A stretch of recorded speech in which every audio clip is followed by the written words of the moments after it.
Subscribe to our YouTube channel and press the bell icon to get the latest updates.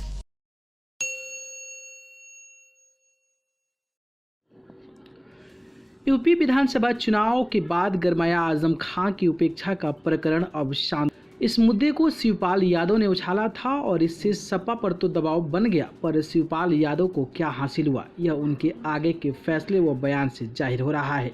यह अलग बात है कि इस दबाव में अखिलेश यादव ने बिना देर किए अपने माता पिता के पुराने साथी को मना लिया।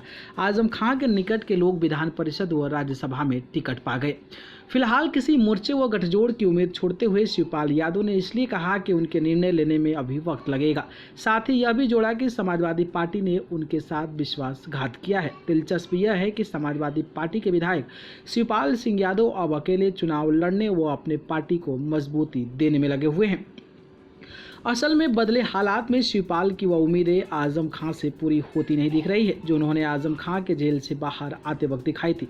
आजम भले ही बंद लफ्जों में सपा से नाखुशी जाहिर करे, पर इस उम्र में उनके लिए सपा से अलग राह लेना संभव नहीं है। शिवपाल के लिए भाजपा से नज़दीकी की उनकी चर्चाएं अंजाम तक नहीं पहुंच पा रही है। अब सवाल यह है कि अगर शिवपाल इतने मुखर न होते तो शायद समाजवादी पार्टी के प्रत्याशियों में कुछ दूसरे चेहरे भी होते। हैरत की बात यह है कि आजम खां के जेल में बंद रहने व उनकी रिहाई का सवाल विधानसभा चुनाव में कोई मुद्दा नहीं बना, लेकिन चुनाव के नतीजे आने के बाद शिवपाल सिंह यादव ने आजम खां की तरफदारी करते हुए सपा को कटघरे में खड़ा किया। उनकी उपेक्षा की बात आजम खां के करीबियों ने शुरू की। यही नहीं, शिवपाल यादव ने आजम खां के मुश्किल हालात की चर्चा करते हुए अखिलेश यादव के साथ समाजवादी पार्टी के संरक्षक मुलायम सिंह यादव पर सवाल उठाया। अखिलेश यादव आजम खां के सुप्रीम कोर्ट से जमानत कराने वाले वकील कपिल सिब्बल को टिकट देने के पक्षधर तो थे, लेकिन वह चाहते थे कि सपा में शामिल हो जाए। सिब्बल राज्यसभा में स्वतंत्र आवाज बनने के पक्षधर थे। सपा मुखिया ने उन्हें समर्थन देकर राज्यसभा पहुंचा दिया।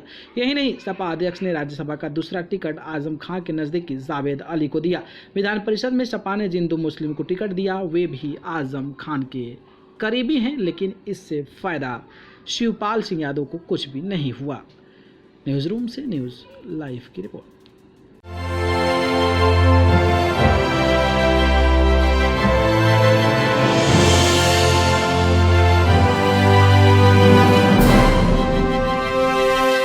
Subscribe to our YouTube channel and press the bell icon to get the latest updates.